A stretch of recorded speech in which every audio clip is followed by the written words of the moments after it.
Sue. Thank you so much Hi. for being here and joining me. I appreciate you taking out time. For everybody that is watching this, Sue is the Chief of Staff to the CEO and VP of Strategic Initiatives over at Rally Health / Optum Digital. And she is actually very near and dear to me because she hired me at Rally Health. So thank you for taking the time. Of course, I'm looking forward to this. It's been an interesting week or two of reflection of like, what are the kind of questions I'm going to be asked and answer? So it's been very helpful, especially at the end of a crazy, crazy year. So, sure. So tell me a little bit about the journey and how you ended up, from being in school to being at a tech company and what that journey's going to look like. Sure, awesome. In college, I went to a liberal arts college, and I was really interested in what computers were and what psychology was, and maybe I wanted to be a doctor and a lot of different ideas. But at liberal arts, you can experiment on all the things. So while I was a sophomore, I took Intro to Computer Science. I took an Intro to Neuropsychology. I took Intro to a number of other philosophy and things like that. And I couldn't decide what I wanted to do. And then I just discovered a new major called cognitive science, which was a blend of all of those three disciplines together and enabled me to sort of look at computers and look at artificial intelligence and just learn about lots of different things. As I was getting ready to graduate with this interdisciplinary degree, I had taken a research class because that was, if I want to get a PhD, I need to know how to research. And I really didn't like the class. I was like, oh, so I don't like research. I'm not going to go into a PhD in this. What am I going to do? What is the right thing? So I started looking at different jobs, and the computer science part of my job, I started finding other computer science part of my background, started finding other jobs. So my first job was, I graduated from college in the late 90s, so that's going to date me a little bit. And this internet was like this new thing. My job was to be put on sales seminars and I explained what the internet was.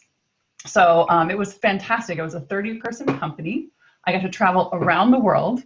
We worked for Hewlett-Packard, Microsoft, SAP, everything else. And really what our whole shtick was is we'd come to your sales seminar and we would explain using HP technology and Microsoft software what three-tier architecture was. And we would put on a show essentially explaining it, and you'd have the salespeople there in the audience. And that was fun. And that led me to sort of, after burning out of doing that much travel, to a data migration company where I was a business analyst, where I got to work with engineers, understand computer science and what was happening, but I really enjoyed the client aspect of it. I'm working with them. Then from there, that company was bought by a group company that I think still exists now called Razorfish, which was a web consulting company. Yeah. So that's when I got introduced to the design part of engineering and the product and the project management and the engineering. And I was like, this is a wonderful space. This is fun and interesting. Yeah. Through that, I met a woman who wanted to start her own company and she wanted my help. I said, oh, that's great. She had a big contract with Estee Lauder companies, and I ran myself and built the international websites for Estee Lauder companies. This was back when the internet was still like, just brochures online, right? There wasn't e-commerce and things like that. And it was super fun to watch her and understand what she was doing and motivated her. And I decided, okay, worked with her for a number of years, really enjoyed it. What do I want to do? Like, I really enjoyed working with the engineers there and everything else. But so I went, and I either was going to get a job at a larger company or I was going to get an MBA. So I applied to both. Then I got a phone call one day where they gave me a full ride to get an MBA. It's like, wow. Decision made. Yeah. I'm getting an MBA, which was an amazing opportunity. So I went, got an MBA, got more experience in terms of understanding that finance is not very black and white. It's super gray. Same with accounting, got that exposure and thought, okay, I'm going to try strategy consulting. So I got a job at a small company here in DC doing strategy consulting, and I literally died inside almost every single day. It was just not for me. It was boring to me. It wasn't interesting. So much so that I was at a dinner with my husband and some people that he had met through he works at a think tank here in DC. It's like an academic institution, but no classes. met this guy who worked at this company that built virtual worlds. And he was talking about working at this place called Linden Lab. And I looked at him, I was like, I want to work there. Can I work with you? And I ended up whine that I said that, and he's like, would you like your job? I was like, no, I don't like my job. 2 weeks later, I had a job at Linden Lab as a project manager. So you talked a little bit about, becoming a mother, and it's something that, I kind of, depending where you are in your journey, right? Everybody has a different story to tell about it. And what's your experience been like, being in tech, having your first child when you were at Linden Lab, and then having your second child at Rally Health, and just the support around that? What's your experience been? I have been extremely fortunate. And not only in my experiences, but also in my ability to pass it along. When I was at Linden Lab, the maternity leave was very generous. It was essentially, it's very confusing, the whole like taking time off, getting paid for it kind of thing. But in the end, my baby leave, baby bonding, maternity leave, all that stuff. In the end, I was able to take 3 months fully paid. And my manager I've actually never reported to a woman since I worked with that woman very, very long time ago. So my manager, a man, told me, he's like, you're not coming back for 4 months. It's like, what do you mean? I would like to come back. I'm pregnant, but I really want to do this. He's like, no, this is the most important time of your life with your child. We have unlimited paid time off. Just take a few more weeks. I'll clear it with HR. This is, the Linden Lab at the time was much comfortable. It was much more, you're able to do those kinds of things before. Yeah. So at the end of the 3 months, I messaged him and said, thank you. I was like, I need a few more weeks. And that's just, thank you for that gift. And then let's talk about, I'll come back slowly and work. He's like, perfect, because I want you to come back, but I want you to have this time. And that is such a form. I have many times messaged him through the years. It's been a while now, and just said thank you, because that was just such an important message to hear and be given that space. Not only for my direct manager, but that the company kind of would support that. So that was, very, very fortunate for myself. And even coming back, because I was able to skew my schedule, people saw me as present, because it was noon my time, but it's 9 a.m. for them. Right. I was here. I was available for them. And I think during that time, I was very fortunate for that break and had that experience. So then when I was I got the job offer from Xxo and a positive pregnancy test on the same freaking day. So I had a decision to make. I was like, that was it. Because the second time the first time took a while to get pregnant. So I was like, okay, the second time's going to take a while. And it did not take a while at all. No, it's a myth. Yes. You're just like, or who knows? The thing is, they don't know. They don't know why you get pregnant, how you get pregnant. There's so many things that have to go right. They don't even know. So anyway, so I was like, oh, that's interesting. So I was also fortunate that the person, not the manager who gave me the great maternity leave, but a different manager, he was one recruiting me into Xxo. So I decided, okay, I'm going to go for it. It was still too early because, you don't want to tell anybody before 12 weeks. Yeah. I told him at 12 weeks, he looked at me, he's like, did you plan this? I'm like, can you plan pregnancies? No, you can't. Like, I guess you can do it in vitro, but I was like, I did not. But fortunately, I was nervous at the early stage of Rally and Xxo. And when I joined, I wasn't sure. They didn't have a policy. I would be the first one coming through. Would they be generous? And actually the HR person at the time came in roughly, I was like 6 months pregnant, just starting to get the hormones kind of thing.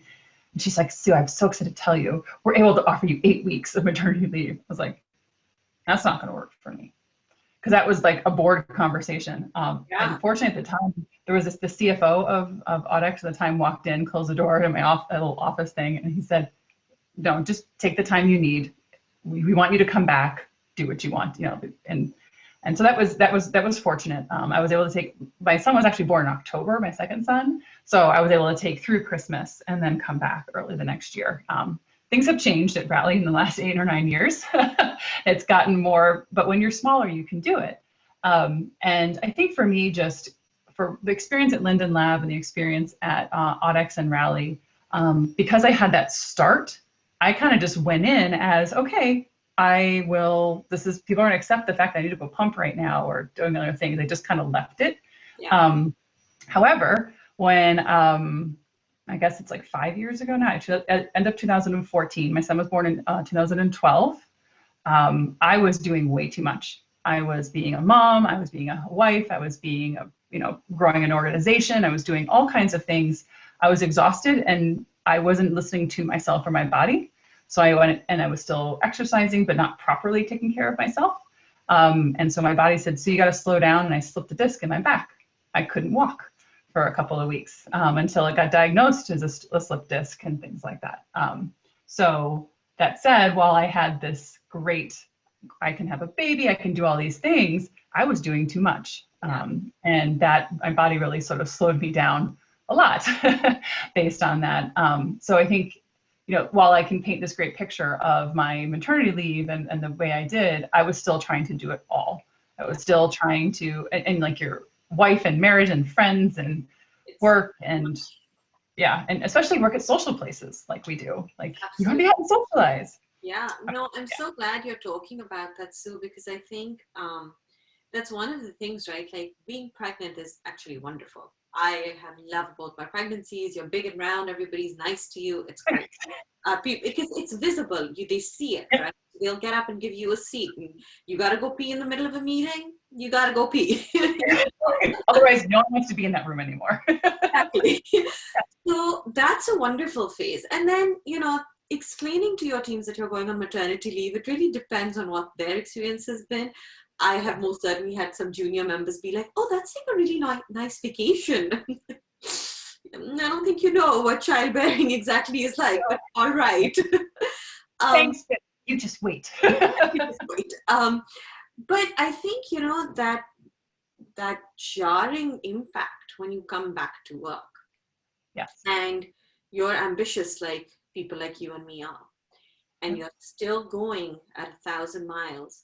But you're also sustaining another life because you're nursing or pumping, or your brain is thinking about these small humans you have to keep alive and okay, and nurtured. And then you've got your partner and your relationship, and you're not even figuring into this how to take care of yourself, right? It's too much. And I think that's one of the things, a narrative that I really just disagree with is, women can do it all. Mm-hmm. I think you can do some of it. And something is going to give, and that's okay, right? Like it's okay for a moment, for either your relationship takes a back seat, and you got to have a really supportive partner that's going to be okay with that, or your, your family life or your career. How did you kind of get through that? What was something that you did for yourself to level set? So there were points that went well and points didn't go well, but a couple of things, early on at Rally, so before I hurt my back, we had a speaker come in who was a personal coach. And it was one of the first things we tried, kicking off a women's organization inside the company. And it was one of the first things we did. And she offered 30 minutes of conversation with her afterwards, people that were interested. So my computer keeps going to sleep. So I did it. I did a free 30-minute conversation with her. In 5 minutes, I was crying. I was full on, just emotions were coming out. And she literally just asked me, like, how are you doing? How is work? I even forgot what it was because I just had this outpouring of emotion. So I ended up buying a package with her and working with her and talking with her because I realized I was supporting all of it, everything else around me, and not paying attention to what was going inside on with me. Since then, I've worked with executive coaches. I've worked with, every stage requires something else. Another part of it is friends. Like you have to have the friends that you're like, I just can't anymore. Can we just, like, are you having this issue? Like texting, like, I'm glad marriage is a contract because I want out of this right now. I like him as a person. I love him very much. I do not like him at all right now because it's things you disagree on, all of that stuff. So, for me, it's like the personal, personal coaching, reaching out to friends, just having that, that support network of people that can just like, yeah, totally. They have no solution for you at all. Just like, yeah, totally. You can handle this, that kind of thing. It's just Yeah, not and then support. and coworkers. Yep, and coworkers who understand as well, who understand the world that you're working in, because that's a place that your spouse doesn't, right? You don't really know what the stresses you are of dealing with, except for what you tell them. And sometimes when you're in the middle of it, you're just like, whoa, I can't tell you what this. Just people drive me crazy. So it's just finding those outlets for it and realizing it's a cycle, right? I a couple of weeks ago I did a food detox because I was just drinking too much wine. I was just eating lots of bread and all these things. I just wasn't feeling good. And so, I did a detox for a couple of days. Sorry, it was great. Helped reset things. But that's the way I know in like 6 months, I probably need to do something else because I've just been eating my feelings in some ways. And so it's just, but forgiving myself, because there's times like I'm going to eat the whole roll of Oreos because freaking that's what I'm going to do. And it's fine. It's, and then just sometimes you get to the place where you're like, oh, I just need some self-care and a moment to take care of it. So I guess it's the three things for me. It's the seeking help, professional coaching, personal coaching, friends, people that you work with, and then sort of forgiving yourself of the cycle. Sometimes it's going to be great. You can balance it all. And then something happens or it just gradually happens and you're like, oh man, I need to shift and do something. Yeah. I don't know. It's the conversation you and I have had. It's just, it's what it is. Deep breath. And I find myself doing that right now. I'm like, deep breath and you get through the next thing, Yeah, so. no, it's, it's interesting. It's something that I did learn from you was listening to your body, because I remember when that happened. I remember when you were just so overloaded and then you hit pause. And I think when you hit that pause and you kind of reset, I remember you coming back. I think you went on a retreat. I did that a year later. Yeah, I did. Was By that a year myself. later? Yeah, so it was a year later. Yeah, because I had to recover from everything. Yeah, it was a year later. Yeah, that was, and I think that really did wonders for you, because I remember you coming back just being like, okay, it's okay, everything's going to be all right. Because I think there's societal pressure, but I think as women, we put a lot of pressure on ourselves as well. Like everything has to be perfect, right? It's got to be organic, home cooked food, and that's it every single night, right? Or no chicken nuggets for my children. I don't know what you're talking about. The entire world's children have lived, well, not the entire world, but a lot of kids are fine on chicken nuggets, right? Totally fine. But from McDonald's in the drive-thru, because you can hand them one at a time as they eat them.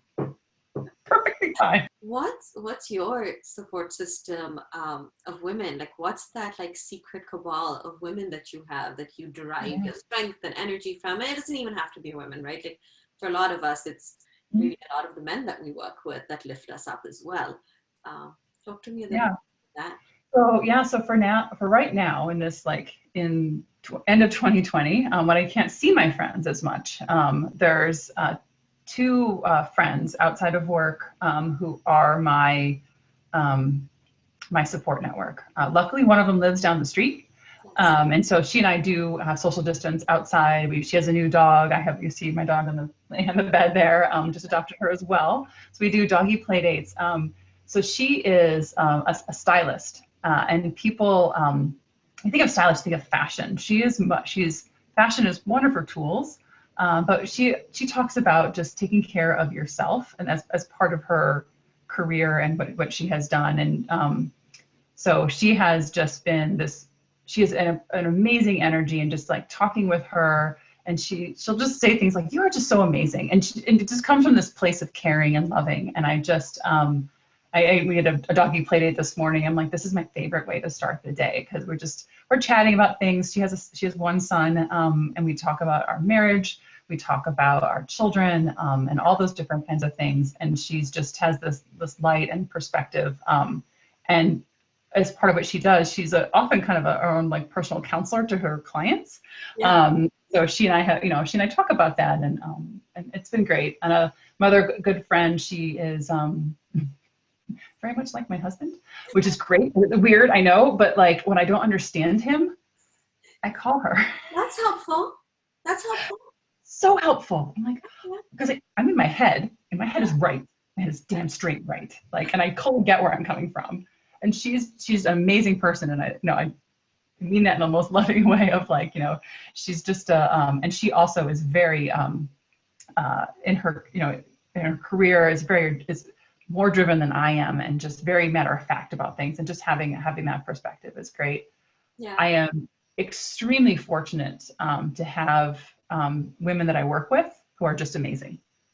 And I'm not blowing smoke, you included, you are one of them. Like, of just this drive, this intent, this awareness of being a woman, awareness what it means, awareness what it should mean, awareness when it's not right, and figure out how to speak up around it. So to close off, I want to ask what's some advice you would give to women that are trying to like break into tech, which is a broad term at this point, but you get the gist. Trying to get into this industry. So for me, it's that the advice is, if you have that set career path, that's great. Look at what your next step is going to be, but be open to other options, because it might not be linear. I can tell you a linear story through my career, but at no point did I, like, at each point did I was very just this is exactly what I want to do next. So as you look at tech, as you said, it's a very broad thing. Look and see what other opportunities there are. The job at Linden Lab was the first time I had an official like project or program manager title, even though I've been doing that type of stuff before. I wouldn't have looked for that job. And I was like, it suits me. It suits what I want to do. It suits me bringing the noise, finding the noise amongst the chaos. It suits my ability to like work with people, motivate them, get them to work together. Like, that's great. So just being open to those changes and those shifts. And I think the secondary advice would be is never burn a bridge, because you just never know what the next thing is going to be, who it's going to be. There are people that I know who are fantastic networkers. Like, they must have a calendar invite, because they reach out to me or something every year or two and just connect me. If I'm in town, we get coffee or whatever. I think that's something I don't do well, but other people should. But as I look at what my next step was going to be, I look at my network within Rally and within the Optima enterprise and think about like, okay, what opportunities would be there and who do I know? And then I look outside. I'm always thinking like 6 to 12 months. I'm like, okay, in 6 to 12 months, do I want to be where I'm doing right now? Probably not. What would that change and what would that look like? And so just reaching out to that network of people and just keeping that going. And knowing that you're comfortable if they contact you 10 years later and you can contact them 10 years later. It's a good thing. But I think mostly it's just having a clear idea, but be very open to other opportunities, because you just don't know. Even when you get your foot in the door, something else happens. Thank you for taking the time. And I can speak for myself that, I consider you a close friend and a mentor and somebody that I really look up to. And I know that feeling is very much similar to a lot of the other women at Rally that have kind of watched your journey and seen you be an advocate and a voice within that ecosystem for just gender equality and inclusion and making sure that we're doing right and that we're headed in the right direction, and lend your voice to those movements, which I think is really important. And your influence is just amazing and speaks for itself. Honestly, you don't have to. There's not a person that doesn't know you at the company. So your impact is very high. So thank you for doing this. I really enjoyed it. And I hope everything goes well. I'm excited to kind of see what you do next, whenever that is, and kind of what is planning next, honestly, we'll see. Yeah. See, it's great. I'm excited too. And you too.